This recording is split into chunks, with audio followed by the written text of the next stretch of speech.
Matthew chapter 2.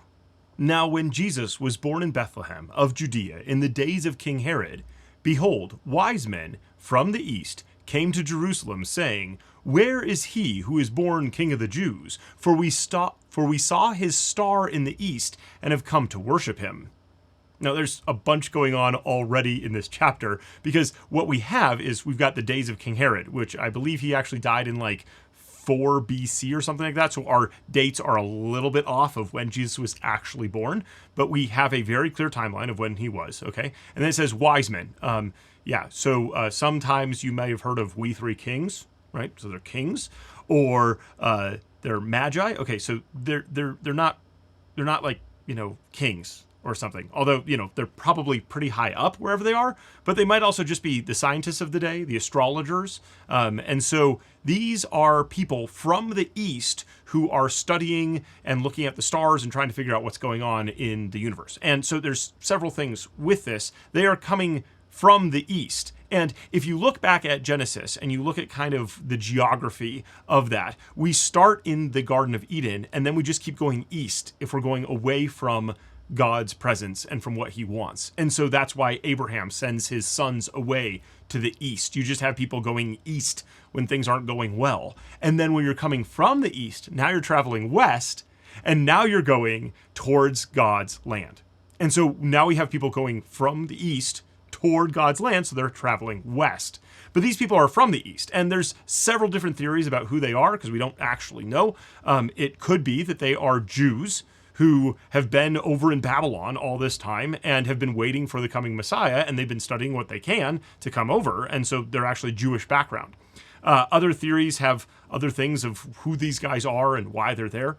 One of my favorites that I've heard, and I don't see any scholarship on this, but I've heard it, is that these might be people that were actually trained by Daniel himself, waiting for the Messiah to come, which is kind of cool, because remember, Daniel is the chief magician in Babylon.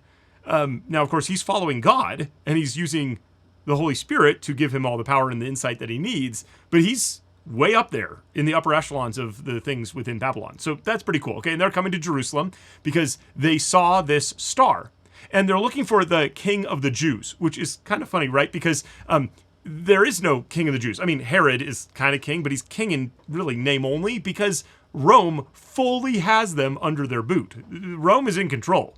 There's nobody who's running the Jews.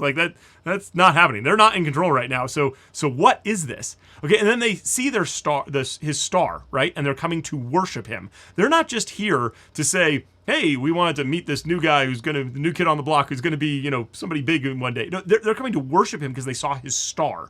And so anytime that you have star language, it's often related to the divine, right? Because you're sitting here on the terrestrial earth and you're looking up into the night sky, and then there's these flickering lights. You're like, what are those? And so people associated those with supernatural entities.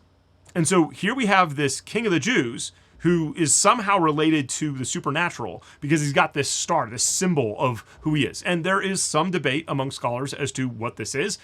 This could have been two planets that are doing a conjunction. They're lining up, and so they get a little bit brighter. Other people say, no, God just created a star to show them. Maybe it was a supernova. There's a lot of different theories out there as to what that is, okay? And so when King Herod heard it, he was troubled, and all Jerusalem with him. That's because King Herod, this is Herod the Great, he was great because he built a lot of really cool things, and he was pretty impressive with what he did. But he was also a tyrant and very afraid of his rule. So he had people killed. I believe he had a wife killed. He had sons killed. He had, there was plans to kill off a whole bunch of leaders when he died, and he was really scared that others were going to come and take his place here. Apparently, there's a quote, and it's attributed to someone, but there's not a lot of evidence that he actually said it. But the joke was, it's better to be one of Herod's pigs than his son, okay? Because the pigs are going to live longer than sons. And so he's troubled because he's like, who's this pretender who's thinking that he's going to come and take my authority? And all Jerusalem with him. And it is likely that even though we talk about the three kings, it's probably not actually three, because we say three because of the three gifts, but it was probably a large entourage of people coming into Jerusalem from the east. So these are foreigners riding in, and they're like, hey, where's this king? What is happening right now? What is Herod going to do? Is this king going to overthrow Herod that we don't like all that much? Like, is something amazing about to happen? What is happening right now? So everybody's getting pretty worked up about this. Okay, so Herod, gathering together the chief priests and scribes of the people, he asked them where the Christ would be born. Notice that even he recognizes that this is the anointed one. This is the Messiah. This is the king who's coming. He's quite confident that that's what these guys are looking for.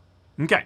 And they said to him, in Bethlehem in Judea, for this is written through the prophet. You, Bethlehem, land of Judah, you might have heard Ephrathah, that's another name for Judah, okay, are in no ways least among the princes of Judah, for out of you shall come a governor who shall shepherd my people Israel. And that's from Micah 5:2. You can go look that up. In fact, I kind of want to take a moment and look up a little bit more than that. Okay, so we're going back to chapter 4 of Micah real quick, and let's just read this here. Now many nations have assembled against you that say, let her be defiled, and let our eye gloat over Zion. But they do not know the thoughts of Yahweh, neither do they understand his counsel, for he has gathered them like the sheaves to the threshing floor. Arise and thresh, daughter of Zion, for I will make your horn iron, and I will make your hooves bronze, and you will beat in pieces many peoples, and I will devote their grain to Yahweh, and their substance to the Lord of the whole earth. Now you shall gather yourself in troops, daughter of troops. He has laid siege against us. They will strike the judge of Israel with a rod on the cheek. But you, Bethlehem Ephrathah, being small among the clans of Judah, out of you one will come out to me, that is to be ruler in Israel, whose goings are from of old, from ancient times. Therefore he will abandon them until the time that she who is in labor gives birth. Then the rest of his brothers will return to the children of Israel. He shall stand and shall shepherd in the strength of Yahweh, in the majesty of the name of Yahweh his God, and they will live. For then he will be great to the ends of the earth. He will be our peace when Assyria invades our land, and when he marches through our fortresses. Then we will rise against him. We will rise against him 7 shepherds and 8 leaders of men. They will rule the land of Assyria with the sword, and the land of Nimrod in its gates. He will deliver us from the Assyrian when he invades our land, and when he marches within our border. The remnant of Jacob will be among many peoples, like dew from Yahweh, like showers from the grass, that don't wait for man, nor wait for the sons of man. The remnant of Jacob will be among the nations, among many peoples, like a lion among the animals of the forest, like a young lion among the flocks of the sheep, who, if he goes through, treads down and tears to pieces, and there is no one to deliver. So that is kind of the larger context for this Bethlehem land. And if you listen to that, it sounds very militaristic, right? So the people know that this is a passage that's talking about the Messiah. And so these chief priests and the scribes, or the scribes of the people, which is actually like scholars, they're the people who are Bible nerds, basically, of the day. And so they're saying, yeah, this is a passage about the Messiah, and so we know that he's coming from Bethlehem. And they're also thinking, yeah, and he's going to kick out, as you know, they talk about in Micah, the Assyrians, only in this case now it's the Romans. So yeah, he's going to come in, and he's going to be like a little lion in the middle of a whole bunch of lambs. He's going to murder them all. It's going to be amazing. We're going to win here. Okay, so that's kind of the expectation that people have for the Messiah based off of these very clear messianic passages.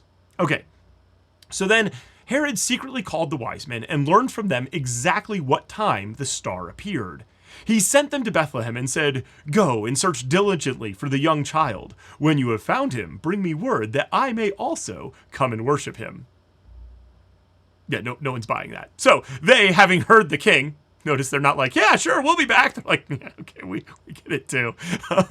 Went on their way, and behold, the star which they saw in the east went before them until it came and stood over where the young child was.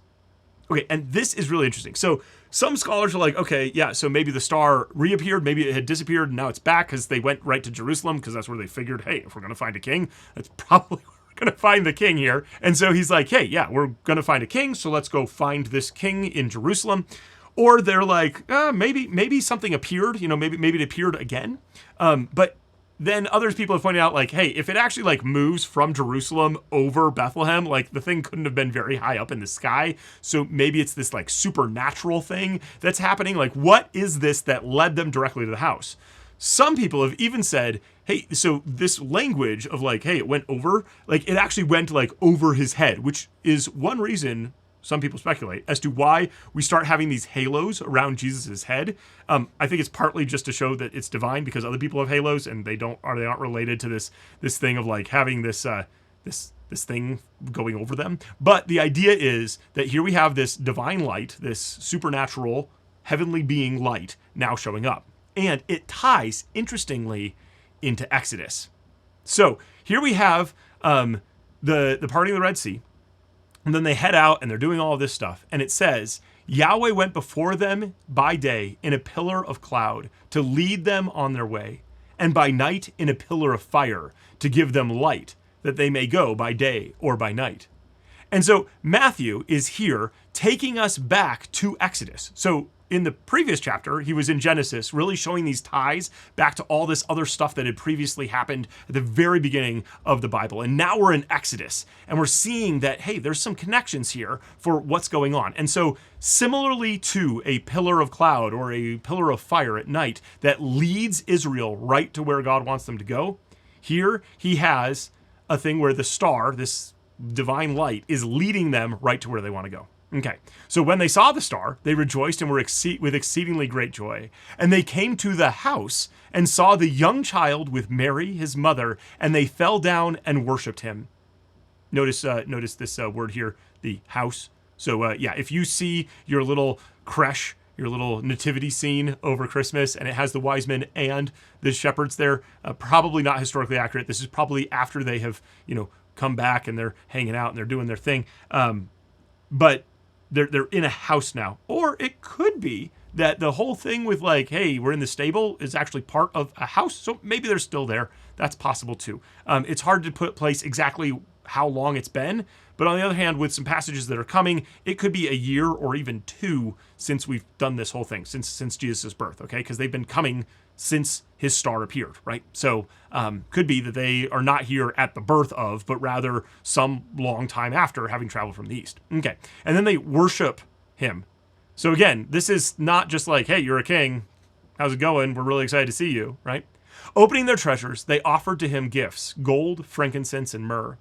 Okay, so they're giving him these three gifts. Some people have pointed out that this is like, there's kingdom stuff and there's wealth stuff and there's also burial stuff with myrrh. It could also just be that these are like, expensive gifts that are here. So there might be theological telegraphing going on here. If so, they probably didn't plan on it to be that way, but it's hard to say. And there's different scholars who kind of camp out on that in different ways. And then being warned in a dream not to return to Herod, imagine that. They went back to their own country another way. I don't think that they were foolish. They're wise men, right? And so these magi, they know what's going on, that Herod, being the current king, is not going to stand for another king to come out of nowhere for him. Like, that's not going to happen. But they also get divine revelation, and they listen to it. And this is one of the things that's so interesting about this passage, is Matthew is specifically drawing a parallel between the king, the religious leaders, and these potentially pagan foreigners, or maybe they're just Jewish foreigners from, way back, okay? But these out-of-town guys are willing to search for and find the Messiah. But the king is unwilling to. And even the religious leaders who have all the knowledge, they have all the Bible study, they know what's going on, they do not take the time to seek for Jesus. So there's some interesting ties in there. Okay. Now, when they had departed, behold, an angel of the Lord appeared to Joseph in a dream, saying, Arise and take the young child and his mother, and flee into Egypt, and stay there until I tell you, for Herod will seek the young child and destroy him. So here's another angel, and it says, hey, arise and take the child and flee to Egypt. We've had people fleeing to Egypt repeatedly throughout Scripture because that's a safe place to go when there's a famine or other things like this. But here, Matthew is also starting to flip the narrative on its head, where we have a scary situation and we need to flee to Egypt. Okay, whereas back in Exodus 12, we have another tie-in to Exodus where it's the midnight and we've just had the plague of killing of the firstborn and Passover. And so now Pharaoh calls Moses and Aaron at night and he says, rise up, get out from among my people, both you and your children of Israel, go serve Yahweh as you have said. And so Matthew's probably pulling in something from that there where he's making a similar like, hey, get up and get out. Like, let's go. Take the child and go. Like, get out of here. So he's making a tenuous connection there, okay? So they're fleeing in the middle of the night. They're ready to go. Okay, so he arose and took the young child and his mother by night and departed for Egypt. All right, so yeah, he's ready to listen, right? He is one who follows the voice of the Lord. And was there until the death of Herod, that it might be fulfilled which was spoken by the Lord through the prophet, saying, out of Egypt I called my son. And that's Hosea 1:1, 11:1. You can go look that up. But yeah, it's basically that. It says, out of Egypt I called my son. Now, in the Old Testament, who is God's son? Like in Hosea here, who's God's son? That is the people of Israel. They are repeatedly referred to as God's son. And so here we have again something that we talked about last time in the previous chapter, where we've got these ties to Scripture that are showing us that there is a fulfillment for sure, but then there's another fulfillment later on. Okay, so we had a fulfillment, right, where we had the Exodus. Israel comes out of Egypt, and God calls them out. But now Matthew is saying, here's a greater fulfillment, a bigger fulfillment of it, where we're actually bringing God's literal son, right, the Son of God, out of Egypt as well. Okay, so we've got another connection to Exodus with this, but we're not done yet. Okay, then Herod, when he saw that he was mocked by the wise men, was exceedingly angry and sent out and killed all the male children who were in Bethlehem and in all the surrounding countryside from 2 years old and under, according to the exact time that he had learned from the wise men. So there's our evidence that the wise men had been traveling for a while. Okay. Then that which is spoken by Jeremiah the prophet was fulfilled, saying, a voice was heard in Ramah, lamenting, weeping, and great mourning, Rachel weeping for her children. She wouldn't be comforted because they are no more. All right. And so this actually brings us back to another passage in Exodus.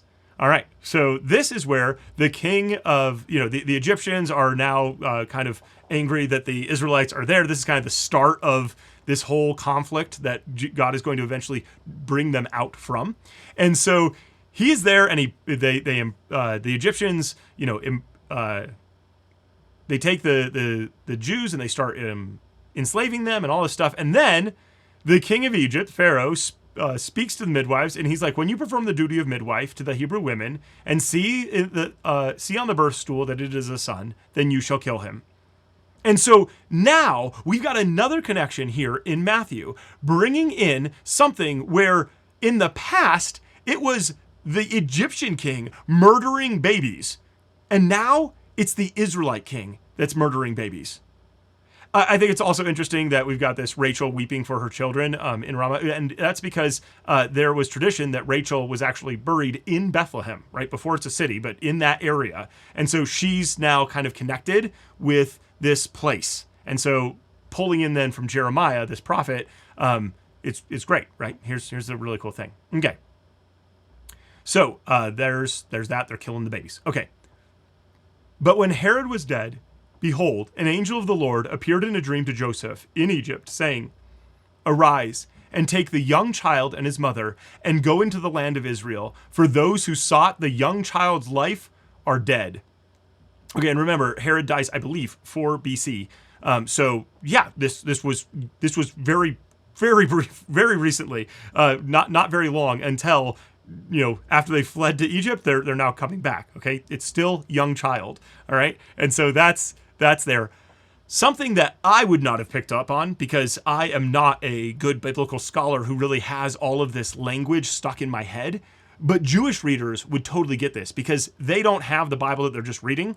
They're actually listening to it and then memorizing it and getting it in their head kind of auditorially. So when they hear, "Arise and take the young child and his mother and go into the land of Israel, for those who sought the young child's life are dead," and they're thinking about this reversal thing that Matthew's been doing with Exodus, they would think of this passage. So Moses went to Jethro, his father-in-law, and said to him, "Please let me go and return to my brothers who are in Egypt and see whether they are still alive." And so this is after the burning bush thing. And it's kind of interesting because God has already said, "Hey, go," right? And so we have this he goes back and he says, "Okay, Jethro, I want to head back." Okay, so Jethro says to Moses, "Go in peace." Yahweh said to Moses in Midian, "Go, return to Egypt, for all the men who sought your life are dead." And that's so strange because Yahweh has already told Moses, "Go and free my people. Go and take your staff, do this thing, make it happen." And then there's this verse here. And I think that Matthew camps on that and says, okay, we've got this verse that says, "Those who sought your life are dead. So go back." Only in this case, he's saying return to Egypt. And in Matthew's case, he's saying, "Hey, go to Egypt or go back to Israel from Egypt because those who sought your life are dead." And then look at this. Moses took his wife and his sons and sent them on a donkey, and he returned to the land of Egypt. Okay.